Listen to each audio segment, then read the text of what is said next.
ኦኬ ጋይስ በአዲስ ቪዲዮ ተመልሰናል። ፒቢኤስ ኢትዮጵያ የመጀመሪያው ፊዚክስ ቪዲዮችን ነው። ይሄ እንግዲህ በዚህ ቪዲዮችን የአምቦ ዩኒቨርሲቲን ጥያቄዎች እንሰራለን። ፓርት ዋን ኢዝ ትሩ ፎልስ አዝ ዩ ሲ ኢትስ ትሩ ፎልስ። ኩዌስችን ነምበር ዋን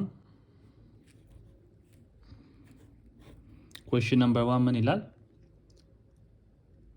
Two persons climbing stairs slowly and quickly to the same height has the same power ይላል, which is false because ሁለት ሰዎች አሉን። እነዚህ ሁለት ሰዎች ኦኬ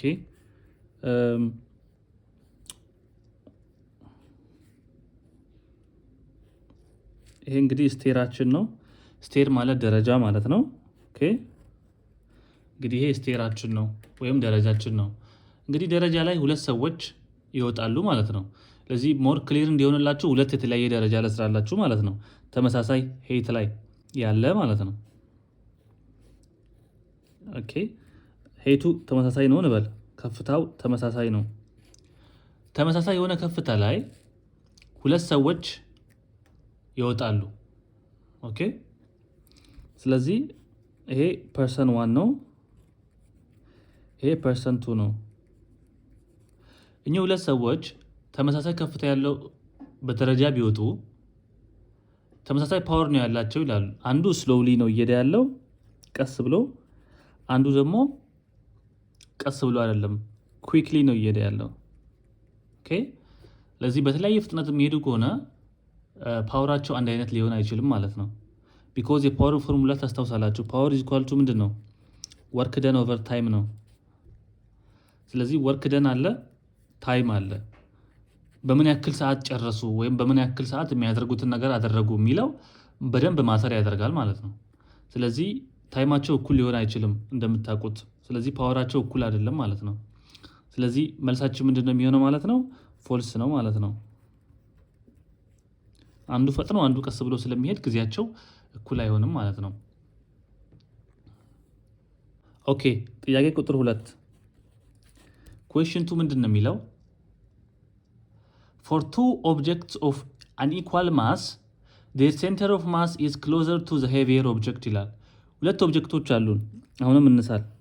ኦብጀክት ኤ እና ኦብጀክት ቢ። ኦኬ ሁለት ኦብጀክቶች አሉን። ማሳቸው የተለያየ ነው። ማስ ኤ፣ ማስ ቢ።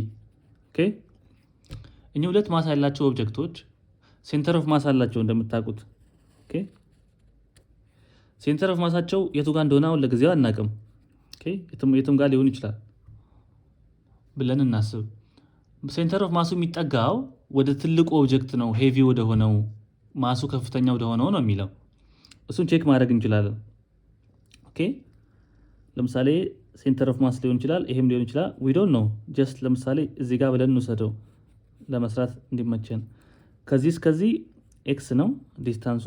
ኦኬ ከዚህ እስከዚህ እቺ ዋይ ናት እንበለው ዲስታንሱ ማለት ነው።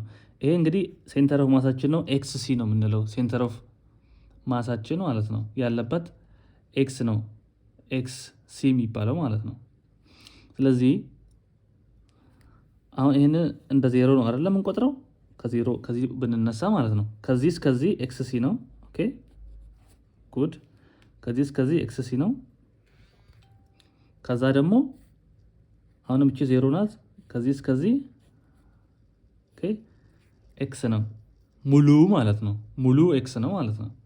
ሙሉ ኤክስ ብለን ብንወስድ ከመጀመሪያ ኦብጀክታችን ደግሞ እስከ ሴንተር ኦፍ ማስ ያለውን ደግሞ ኤክስ ሲ ብለን ብንወስድ ኦልራይት። እንዴት ነው ሴንተር ኦፍ ማስ የምናገኘው? ፎርሙላ የምታስታውሱ ከሆነ ሴንተር ኦፍ ማስ ኢኳልስ ምንድን ነው? ቴል ሚ ዘ ፎርሙላ ኦፍ ዘ ሴንተር ኦፍ ማስ።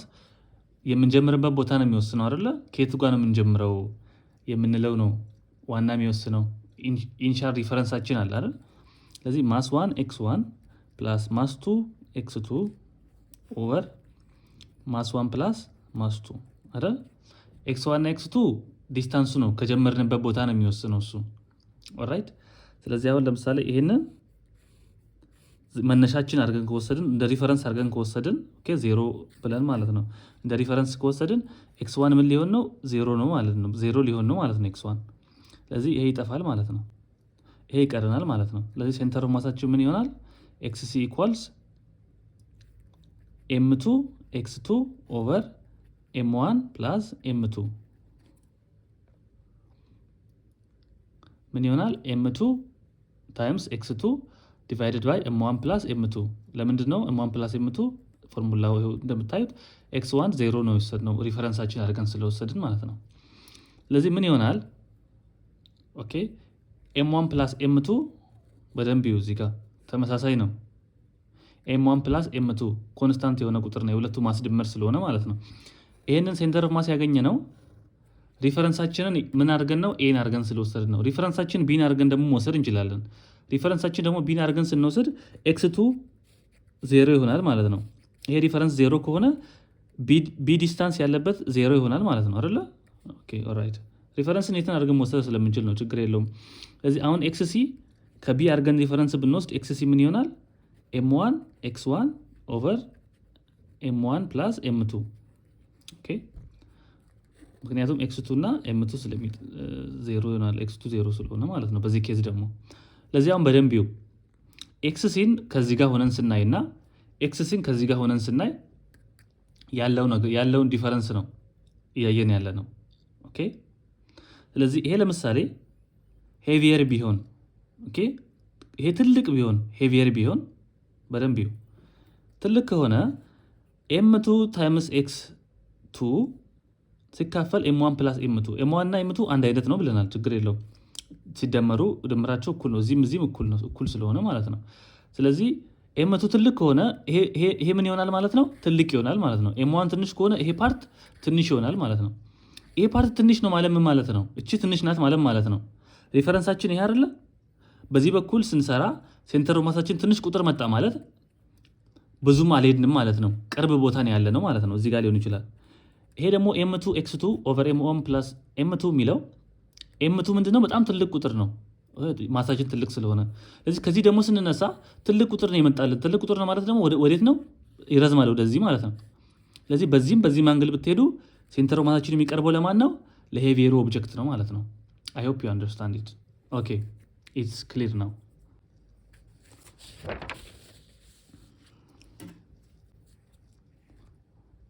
ሶስተኛ ጥያቄ ምን ይላል?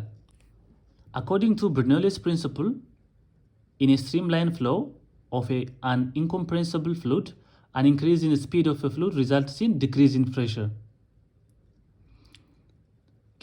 በበርኖሊስ ፕሪንሲፕል መሰረት አንድ ኢንኮምፕሬሲብል የሆነ ፍሉድ ኦኬ ፍጥነቱ ከጨመረ ፕሬሸሩ ይቀንሳል ይላል።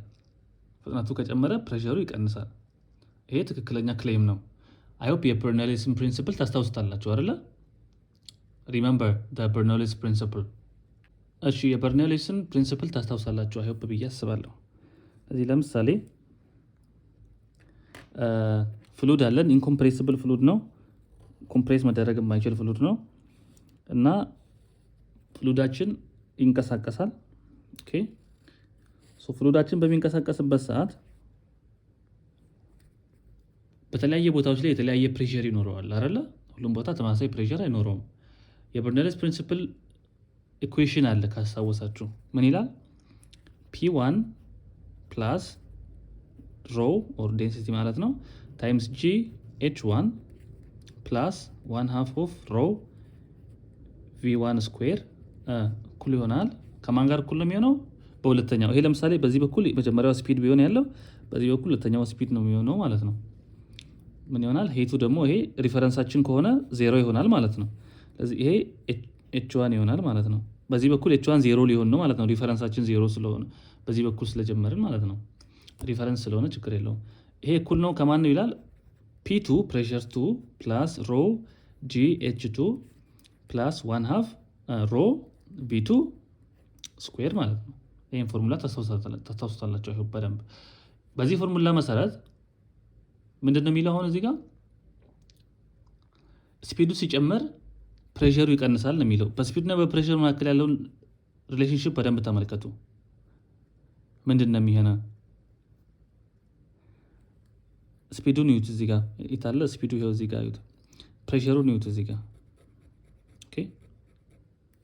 ስለዚህ ስፒዱ በጣም በጨመረ ቁጥር ኮረስፖንዲንግ ፕሬሸሩ ምን ይሆናል? ይቀንሳል ማለት ነው። ኦኬ። ስለዚህ ስፒዱ ከጨመረ ፕሬሸሩ ይቀንሳል ማለት ነው። ሃይ ስፒድ ካለው ፕሬሸሩ ይቀንሳል ማለት ነው። ይህንን በደንብ ማስታወስ ያለባችሁ ሃው አን ኤርፕሌን ፍላይስ በሚል አውሮፕላን የሚበርበት ዲዩ ቱ ዘ ዊንግስ፣ እንዴት ነው አውሮፕላን ሊበር የሚችለው እና በዊንጉ ላይ የሚያልፍ አየር አለ። ትዝ የሚላችሁ ከሆነ ሃይስኩል ፊዚክስ በዊንጉ ከላይ በአውሮፕላኑ ክንፍ በላይ በኩል የሚሄድ ንፋስ አለ። በአውሮፕላኑ ክንፍ በታች በኩል ደግሞ የሚሄድ ንፋስ አለ። ከላይ በኩል ንፋሱ በጣም በፍጥነት ስለሚሄድ ፕሬሸሩ ድሮፕ ያደርጋል። ፕሬሸሩ ድሮፕ ካረገ ምን ይሆናል? ከላይ ያለው ፕሬሸር ያንሳል፣ ከታች ያለው ፕሬሸር ይበልጣል። ለዚህ አውሮፕላኑ ይነሳል ማለት ነው። ለዚህ ፕሬሸር እና ስፒድ ያላቸው ሪሌሽንሺፕ ይህን ይመስላል። ስፒዱ በጣም ከፍ ካለ ፕሬሸሩ ይቀንሳል ማለት ነው። ዲስ ኢዝ ነምበር 3። ኦኬ ነምበር 4 ኤ ነን ቪስከስ ፍሉድ ፍሎው ኢዝ ስሎወር ዛን ኤ ቪስከስ ፍሉድ ይላል። እንግዲህ ስለ ቪስኮሲቲ ነው የምናወራው። አይሆፕ ቪስኮሲቲን ተምራችሁታል፣ ታውቁታላችሁ በደንብ። አንድ ፊዱል ቪስከስ ነው ወይስ ቪስከስ አይደለም የምንለው የቪስኮሲቲውን ዲግሪ የምንለያይበት መንገድ አለ አይደል? ቪስኮሲቲ እንግዲህ አንድ ነገር ፍሎ በሚያደርግበት ሰዓት እንግዲህ ከሌየር ነው የተሰራ ብለን ልናስብ እንችላለን። ለምሳሌ ውሃ ሊሆን ይችላል። የተለያየ ነገር ከሌየሮች ነው የተሰራ ብለን ማሰብ እንችላለን። ኦኬ። ለምሳሌ ውሃ እንድናፈስ ስንሞክር ይሄ ሌየር ወደፊት ለፊት በሚሄድበት ሰዓት ይሄ ሌየሮች የውሃ ሌየሮች ማለት ነው ምን ያክል ይይዙታል ወይ ምን ያክል እንዲሄድ ያደርጉታል የሚለውን ነው ዲግሪ ነው የምንነካው ማለት ነው። በሌየሮች መካከል ያለው ማለት ነው አንዱ ላይ የሚያሳድረውን ተጽዕኖ። ለምሳሌ ዘይትና ውሃ መካከል ያለውን ዲፈረንስ ታውቃላችሁ። ዘይት ቪስኮሲቲው ከፍተኛ ነው አይደለ? ቀስ ብሎ ነው የሚሄደው። ውሃ ደግሞ በጣም ይሄዳል፣ ቪስኮሲቲው አነስተኛ ነው አይደለ? በሌየሮች መካከል ያለው ሪሌሽንሺፕ ነው የምናየው ቪስኮሲቲን ስናይ ማለት ነው። ስለዚህ አንድ ነገር በጣም ቪስኮሲቲው ከፍተኛ ነው ካለን ቶሎ አይንቀሳቀስም ማለት ነው። ቪስኮሲቲው በጣም ዝቅተኛ ነው ካለን ቶሎ ይንቀሳቀሳል ማለት ነው። ስለዚህ ነን ቪስኮስ ነው ካለን ወይም ቪስኮሲቲው ትንሽ ነው ካለን ምን ማለት ነው? ቪስኮሲቲው ትንሽ ከሆነ በጣም ይሄዳል ማለት ነው። ስለዚህ አሁን ነን ቪስከስ ፍሉድ ፍሎው ኢዝ ስሎወር ነው የሚለው። ነን ቪስከስ ከሆነ ስሎወር አይደለም ፋስት ነው አይደል መሆን ያለበት። ስለዚህ ፎልስ ነው ማለት ነው የሚሆነው። ኦኬ ፎልስ ነው የሚሆነው። አራተኛ ጥያቄ ማለት ነው። ኦኬ አምስተኛ ጥያቄ ሂት ስፖንታኒየስሊ ፍሎውስ ፍሮም ኤ ሆተር ኦብጀክት ቱ ኤ ኮልደር ኦብጀክት ይላል። ሂት እንግዲህ ከሆተር ኦብጀክት ወደ ኮልደር ኦብጀክት ስፖንታኒየስሊ ይሄዳል ይላል። ይሄ ሰከንድ ላው ኦፍ ቴርሞዳይናሚክስ ነው። ኦኬ ሰከንድ ላው ነው ቴርሞዳይናሚክስ ማለት ነው። ሁለት ኦብጀክቶች ቢኖሩን ኤ እና ቢ የሚባል ሁለት ኦብጀክቶች ቢኖሩን እነዚህ ሁለት ኦብጀክቶች በመካከላቸው ኢንተራክሽን ቢኖር የተርማል ኢንተራክሽን ማለት ነው። መካኒካል አይደለም፣ በንክኪ ሳይሆን ተርማል ኢንተራክሽን። ተርማሉም ይኸው በንክኪ ሊመጣ ይችላል፣ ግን ፎርስ አፕላይ ተደርጎ አይደለም። ኦኬ ተርማል ኢንተራክሽን ቢኖር ይሄ ተርማል ኢንተራክሽን ኦኬ ከየት ወዴት ነው ሂት ሊሄድ የሚችለው? ሂት ፍሎ የሚያደርገው ከሞቃት ኦብጀክት ወደ ቀዝቃዛ ኦብጀክት ነው። ስፖንታኒየስሊ ይችን ቃል በጣም እንዳረሱ። ስፖንታኒየስሊ ነው የሚለው በራሱ ጊዜ ማለት ነው። ግን ነን ስፖንታነስ ከሆነ ከቀዝቃዛ ወደ ሞቃት ሊሄድ ይችላል። ሙቀት ኦኬ ነን ስፖንታነስ ከሆነ ወይም ደግሞ በጉልበት ከሆነ ለምሳሌ ፍሪጅ እንዴት ነው የሚሰራው? ፍሪጅ እኮ ፎርስ አፕላይ ተደርጎበት ነው የሚሰራው። ኦኬ ስፖንታነስ አይደለም፣ ነን ስፖንታነስ ነው። እንዴት ፍሪጅ ስቲል ውስጡ ቀዝቃዛ ሆኖ ውጩ ደግሞ ሞቃት ሆኖ ኦኬ እንዴት አድርጎ ነው ቅዝቃዜ ሊሰጥ የሚችለው? እንዴት አድርጎ ነው ሙቀቱን ወደ ውጭ የሚያስወጣው ብላችሁ ልታስቡ ትችላላችሁ። ኦኬ ይሄ ምን አድርጎ ነው? ነን ስፖንታነስ በሆነ መንገድ ነው ፍሪጅ የሚሰራው። ስለዚህ ይህንን ፓርት በደንብ እንዳረሱ ማለት ነው። ስለዚህ አምስተኛ ጥያቄ ምንድን ነው? ትሩ ነው ማለት ነው። ኦኬ ስድስተኛ ጥያቄ ምን ይላል? ዘ ኢንተርናል ኢነርጂ ኦፍ ኤ ጊቨን ሲስተም ኢዝ ዘ ቶታል ሰም ኦፍ ዘ በልክ መካኒካል ኢነርጂ ይላል። ኢንተርናል ኢነርጂ ብለን የምንጠራው ነገር በልክ መካኒካል ኢነርጂው ነው ይላል። ኢንተርናል ኢነርጂ ኢዝ ኖት ጀስት በልክ መካኒካል ኢነርጂ። ኦኬ ኢንተርናል ኢነርጂ ብለን የምንጠራው ነገር ቀለል አድርጎት ነው በልክ መካኒካል ኢነርጂ ያለው፣ ግን አይደለም። ኦኬ ኢንተርናል ኢነርጂ በልክ መካኒካል ኢነርጂ አይደለም። በልክ መካኒካል ኢነርጂ የምንለው እንግዲህ ምን እንደሆኑ ታውቃላችሁ። ኦኬ አንድ ትልቅ የሆነ ኦብጀክት ቢኖረን ሙሉ ኦብጀክቱ ማለት ነው በልክ የሆነ ኦብጀክቱ ብናስብ ስፒድ ይኖረዋል ቪ ቢንቀሳቀስ፣ የሆነ ደግሞ ከፍታ ይኖረዋል ከሆነ ከግራውንድ አንጻር ሊሆን ይችላል ወይም ከሆነ ስፕሪንግ ሊሆን ይችላል ዋቴቨር። በልክ መካኒካል ኢነርጂው እንደምታውቁት መካኒካል ኢነርጂው ፖቴንሻል ኢነርጂው እና ኪኔቲክ ኢነርጂው ነው። ግን ኢንተርናል ኢነርጂ እያልን ስናወራ የምናወራው ምንድነው? ማይክሮስኮፒካሊ ወደ ውስጥ ገብተን ማይክሮስኮፒክ የሆነው ኪኔቲክ እና ፖቴንሻል ኢነርጂ ነው ማለት ነው። ማይክሮስኮፒክ የሆነ ለምሳሌ ሞለኪውሎች ቢኖሩ እነዚህ ሞለኪውሎች ስፒድ አላቸው ቪ ራይት ይንቀሳቀሳሉ። ስለዚህ በስፒዳቸው አማካኝነት የሚኖራቸው ኪኔቲክ ኢነርጂ አለ። ኦኬ ራንደምሊ ሙቭ ሲያደርጉ ወደዚህ እንዴት ሙቭ እንደሚያደርጉ እንግዲህ ታውቃላችሁ። አየር ፓርቲክሎች ሊሆኑ ይችላሉ። ፖቴንሻል ኢነርጂ ደግሞ ይኖራቸዋል። በሁለት ሞለኪውሎች መካከል ያለው ኢንተራክሽን አለ። ኦኬ ዩዥዋሊ እንግዲህ አይዲያል ጋዝን ስናስብ ትዝ የሚላችሁ ከሆነ አይዲያል ጋዝ ምን እናደርጋለን? ኢንተራክሽናቸውን ዜሮ ነው ብለን እናስባለን። ግን መካኒካል ኢነርጂ በልክ መካኒካል ኢነርጂ አይደለም ኢንተርናል ኢነርጂ ብለን የምናስበው። ኢንተርናል ኢነርጂ ውስጥ ያለው ራንደም ኪኔቲክ ኢነርጂ ወይም ሞለኪላር ኢነርጂ እና ፖቴንሻል ኢነርጂ ነው ማለት ነው። በልክ ጋር አይገናኝም። ይሄ በልክ ነው። ይሄ ግን ያወራ ነው ግን ቅድም ማይክሮስኮፒክ ነው። ኦኬ ማይክሮስኮፒክ እና በልክ አንድ አይደለም። ስለዚህ ምንድነው መልሱ? ፎልስ ነው ማለት ነው። ፐርፌክት።